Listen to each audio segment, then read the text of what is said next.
Bom dia, pessoal. Tudo bem? Bom, hoje nós vamos falar um pouquinho como é que nós vamos arrumar o nosso artigo, tá certo? E aí eu elaborei esses slides com passo a passo do que a gente vai produzir durante os próximos dias. Bom, primeiro eu quero dizer para vocês que alguns alunos já têm encaminhado para mim, o material do artigo para o e-mail. E o que que é importante vocês estarem, encaminhando isso? Por quê? Porque na medida em que eu vou lendo, eu vou realizando as alterações, vou passando para vocês, e no dia da da A1, que estaria previsto para a última semana, eh, de abril, de abril, nós estaríamos já analisando, o que vocês vêm construindo nesse artigo ao longo desse mês.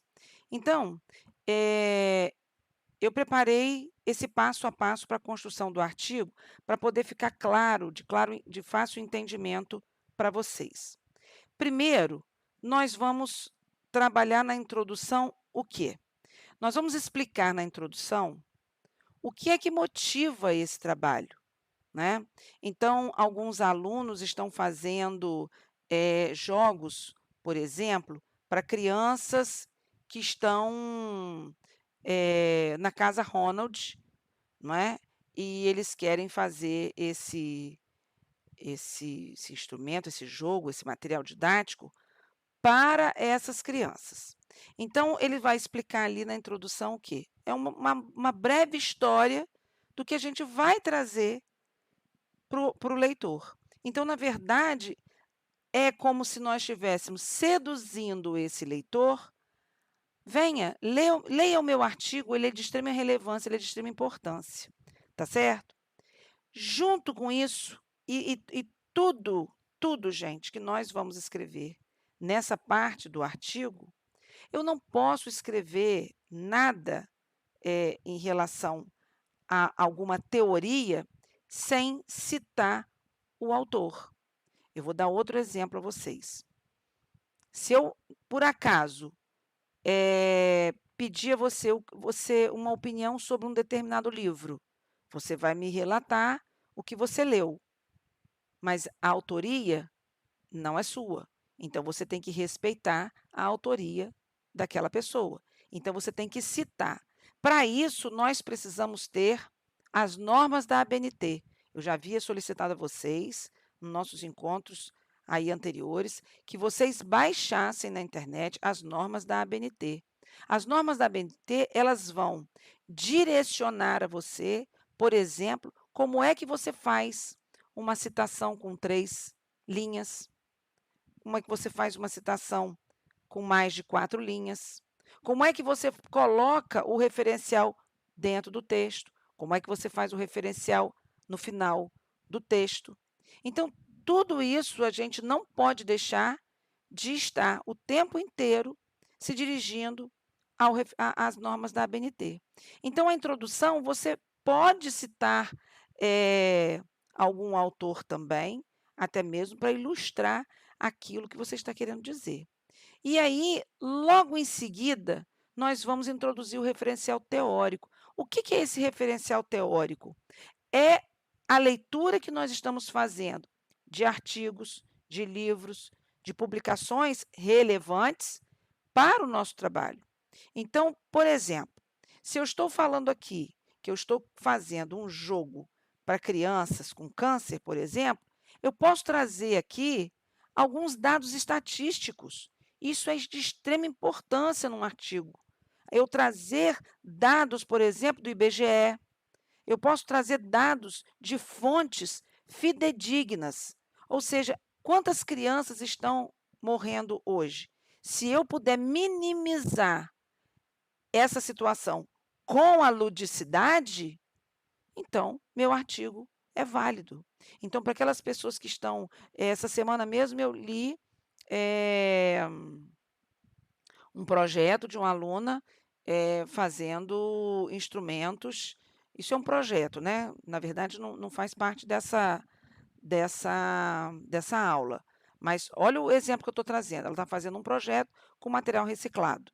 Então, se eu estou trazendo um brinquedo, uma atividade, um material didático, que vou utilizar material reciclado, eu preciso trazer no meu referencial teórico, por exemplo, se eu vou usar garrafa PET, a quantidade de garrafa PET que está sendo jogada na natureza. Isso tudo traz para o leitor uma referência de que, nossa, eu não sabia que éramos, recebia a natureza recebia tanta coisa assim, quer dizer, eu posso tentar, aproveitar isso de outra forma. A gente precisa, no referencial teórico, mostrar para o leitor que o que você está se propondo a fazer é válido. Então, quando eu coloco aí as variáveis, o que que são as variáveis? Se você está fazendo um jogo para minimizar o sofrimento de uma criança que está em tratamento para o câncer, por exemplo, quais são as variáveis? A ludicidade e o câncer. Então, o que que a ludicidade vai fazer para ajudar essa criança que está em tratamento? Eu posso ter, como já nós tivemos outros jogos anteriormente, em outros semestres, jogos para crianças com dificuldade de aprendizagem. Quais são as dificuldades de aprendizagem? Ah, eu tenho descalculia, eu tenho disgrafia. Então, quais são as variáveis? Ludicidade e a descalculia. Eu tenho que, na hora da minha escrita, mostrar para o meu leitor que a ludicidade ela vai ajudar nisso que eu estou me propondo a estudar. Então, para algumas pessoas é o câncer, para outras pessoas pode ser, a questão da alfabetização, pode ser crianças cegas. As variáveis, elas vão ficar, eh, como é que eu vou dizer para vocês? Não, a palavra está me faltando. Elas vão ter que ficar, em comparação a ludicidade. Porque se o meu projeto é trazer o lúdico, se o meu projeto é fazer um brinquedo, e que esse brinquedo vai trazer para essa criança alegria, socialização, ela vai fazer outros links, ela vai resgatar algumas aprendizagens do passado. Se eu posso fazer isso, da ludicidade, eu vou trazer essa ludicidade para outra variável que eu estou estudando. Se é o câncer, se é a criança com paralisia cerebral, e o que é que a ludicidade faz nesse sentido. E aí são os 3 artigos que corroborem com o tema. O que que é corroborar com o tema que você está escolhendo? É dizer assim: "Olha, lá na cidade tal, no município tal, no estado tal, na escola assim, assim, uma professora fez um experimento com 15 alunos cegos, e ela utilizou o recurso tal para fazer com que as crianças, aprendessem um determinado conteúdo. Quais foram os principais resultados que essa professora alcançou? Vocês vão escrever ali. Quem é o autor do texto? É a pessoa que escreveu o artigo. E eu tenho que fazer jus a essa escrita. Eu tenho que dar a ele o crédito da publicação. Nenhum nenhuma frase dentro do referencial teórico pode estar sem esse referencial. Nenhuma. Eu preciso fazer o referencial teórico com as citações, com as pessoas que são de direito. Então eu não posso criar um referencial teórico. "Ah, eu li em algum lugar, eu não me lembro quem foi que falou isso, eu li tanto artigo", infelizmente a gente vai ter que tirar aquele parágrafo, aquela frase. Por quê? Se você não sabe, não se lembra quem foi que escreveu, não temos como manter ali aquela frase. Então, referencial teórico tem que ter quem foi a pessoa que escreveu, quem é o autor. Eu tenho que fazer a referência a ele, tá certo? Então, o que que são esses artigos? Vocês vão procurar no Cielo, no PepSic, tem tantos outros Google, né, artigos acadêmicos, que provem que o que vocês estão falando é verdadeiro, vale a pena. E aí pode ser em cima da ludicidade. Então, por exemplo, nós já estamos, nessa pesquisa de artigos já há 1 ano e meio. Então a gente tem encontrado muita coisa, muita coisa. "Ah, já que eu não achei nada, que mostrasse algo específico da paralisia cerebral", um exemplo. Às vezes você não vai achar algo específico, mas você pode achar algo que se assemelhe, não é? Então uma criança que está numa condição de uma enfermidade, por exemplo, e você vai trazer a ludicidade, minimamente os artigos vão dizer que você vai minimizar o problema, o estresse daquela pessoa, né, o problema que aquela criança está passando, né, a questão emocional, ao estar longe dos meus colegas, estar longe da minha escola, estar longe dos meus professores, e ter alguém ali brincando comigo com algo que remeta a um conteúdo, por exemplo, da série que a criança está estudando, como eu sei que tem alunos fazendo algumas atividades nesse sentido. Então, até aí, nós vamos entregar no fórum avaliativo essa postagem. Eu vou colocar esses slides e esse vídeo que eu estou fazendo para vocês lá no fórum avaliativo. Como é que vocês vão postar no fórum avaliativo? Embaixo dessa postagem, vocês podem postar até o dia 28 de abril. Embaixo dessa postagem que eu vou colocar lá, tem lá assim, responder. Você clica ali, vai abrir uma janelona lá, né, embaixo. Lá no cantinho do lado esquerdo, tem um clips. Você vai clicar ali, é para anexar. E você vai anexar o seu trabalho.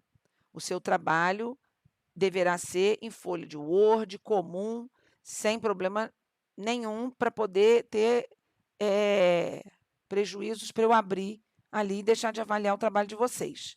Então, veja bem, até o dia 28 de abril, vocês vão postar sempre para mim. Pelo menos uma vez por semana vocês postem lá, eu vou corrigir e vou dar devolutiva para vocês. Tá certo? Então já teve gente que já postou, eu já corrigi. Então, obviamente, essas pessoas que já estão postando, já estão me entregando, eu eu acredito que até o dia 28 de abril, esse projeto possa até ter passado desse desse desse ponto aqui que eu estou colocando como o ponto, o corte até 28 de abril. Depois do dia 28 de abril, nós vamos fazer a metodologia. Primeiro, nós vamos explicar para o leitor que o que se justifica o que você está fazendo é a criação de um jogo. E aí você vai dar toda a descrição desse jogo. Quais são as regras, quais são as peças, como que elas são, se elas são emplastificadas, se elas medem tanto por tantos centímetros, se é jogo de tabuleiro, de que esse tabuleiro foi feito, quantos centímetros ele tem, quantos pinos ele tem, quantas cores ele tem. Vocês vão fazer, primeiro, como é que vocês vão criar esse jogo. Esse jogo foi feito aonde?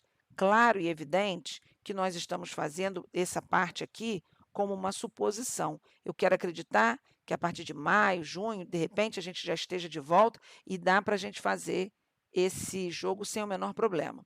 Mas nós estamos trabalhando com uma suposição. Então, vocês vão dizer que o jogo foi criado ou será criado, depois a gente muda só o tempo verbal, será criado dentro do Fab Lab da instituição, usando os recursos tecnológicos que nós temos, usando a máquina de corte a laser, tá certo? E aí vocês vão passar para me dizer como é que é esse jogo. Importante que eu não coloquei aí é o nome do jogo. É fundamental que vocês escrevam logo qual é o nome do seu jogo. Como é que ele vai se chamar? E aí você já coloca esse nomezinho aí e você vai dizer assim: esse jogo tem tais regras. E aí você vai descrever todas as regras ali, como tem que ser. É para andar assim, é para fazer isso, é para fazer aquilo, o objetivo do jogo, tudo tem que estar ali, tá certo? Depois, nós vamos, ainda dentro da metodologia, nós vamos explicar aonde é que esse jogo foi aplicado. Ah, esse jogo foi aplicado num espaço, não escolar. Foi aplicado, num espaço escolar. Onde? Na escola tal, com tantos alunos do primeiro ano do ensino fundamental. Nós vamos Vocês podem até como nós estamos ainda em quarentena, vocês podem até colocar aí que vocês têm a intenção de aplicar esse jogo em espaço não escolar, e você cita onde, em espaço escolar você cita aonde. Qual é o seu objetivo de fato? Então você vai escrever, esse jogo vai ser testado na casa Ronald, e o objetivo é trabalhar com 4 crianças, ou o objetivo é uma interação somente do professor com ele, você vai explicar. Porque depois que essa quarentena terminar, a gente vai ler e vai só modificando ali uma coisinha ou outra para publicação do artigo, beleza? A gente vai trabalhar com suposições e a nível de futuro. Bom, se ele foi aplicado, suponhamos que vocês estão fazendo o jogo e vocês estão aplicando na casa de vocês. Vocês estão aplicando com os parentes de vocês. E aí você vai dizer que o jogo foi aplicado em espaço não escolar, com tantos adultos, entre idade de tanto a tanto, e quais foram os principais resultados que vocês encontraram. Então, as pessoas gostaram, as pessoas não gostaram, as pessoas tiveram dificuldade, tudo, tudo, tudo vocês vão anotar. Tudo vocês vão anotar. Inclusive, depois eu vou pedir a vocês que vocês façam isso para A2, tá? Que vocês façam um pequeno vídeo, tá certo? Para vocês gravarem, pode ser no celular, mas também para deixar lá no fórum, de uma apresentação rápida de como o jogo de vocês é. Porque aí, com base nessa postagem que vocês vão fazer, desse vídeo, nós vamos poder dar aí as nossas opiniões, tá certo? E esses principais resultados que vocês encontraram, nós vamos também buscar mais 3 artigos que corroborem também com os resultados que nós tivemos, tá certo? Tudo isso é para a gente poder fundamentar, e aí esses artigos, da mesma forma, o referencial teórico tem que estar apresentado no texto. As considerações finais. O que são as considerações finais? As considerações finais é a nossa conclusão. Qual a conclusão que nós chegamos diante de tudo isso, diante do que nós estudamos, diante do que nós fizemos e diante do que nós aplicamos? Foi bom? É relevante? É válido? Vale a pena comprar o meu produto porque ele traz resultados? É nas considerações finais que vocês vão deixar isso claro. O referencial teórico, ele não pode ser feito, são as referências, né? As referências bibliográficas, quase que não sai. Todas as vezes que vocês utilizarem um autor dentro do texto, você tem que ir lá nas referências e colocar esse autor também. Por quê? Às vezes os alunos vão escrevendo, escrevendo, escrevendo. Ah, Silva 2000 e tal. Quando eu confiro, eu digo, cadê Silva 2000 e tal? Cadê esse autor? Ih, professora, já não lembro mais. Aí uma pena, às vezes seu texto está prontinho, se você não lembrar quem é o Silva, você vai ter que tirar. Você vai ter que tirar até o parágrafo todo que está lá dentro do texto. E aí dá um trabalho danado, porque você vai ter que ler outros autores para poder enxertar aquela frase, para fazer sentido durante a sua escrita. Então, não deixem de fazer. Outra coisa que eu queria alertar vocês é que dentro das normas da ABNT, vocês vão encontrar espaçamento, o texto ele precisa ser justificado, e tem aluno que vem me entregando o texto todo centralizado, ou o recuo para a esquerda, ou o recuo para a direita, não está colocando parágrafo. A gente precisa olhar as normas da ABNT para poder deixar o Word todo dentro das normas. Existe um espaçamento entre os parágrafos, entre as linhas, e é o mesmo. Então, o espaçamento, às vezes você pega um texto cheio de espaçamento entre os parágrafos, maior do que entre as linhas. Isso não pode acontecer.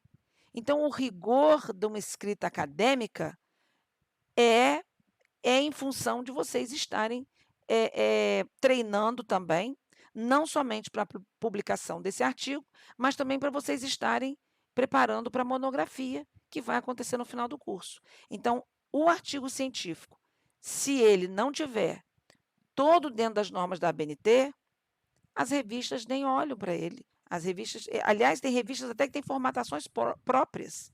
Então nós precisamos estar, com a ABNT do lado da nossa escrita. Estamos trabalhando e estudando junto, vendo como é que eu vou fazer essa citação, como é que eu vou, fazer o referencial desse ou daquele autor, tá certo? Então, sempre encaminhar para mim em um Word simples e eu sempre faço as minhas ponderações, as minhas observações no balãozinho do lado direito. Então procurem, redigir esse artigo de maneira assertiva, porque quanto mais assertivos vocês forem desde o início, menos trabalho vocês terão, tá certo? Então procurem sempre, estar aí encaminhando os e-mails para eu poder dar a devolutiva para vocês, tá certo? Beijo no coração e bom trabalho.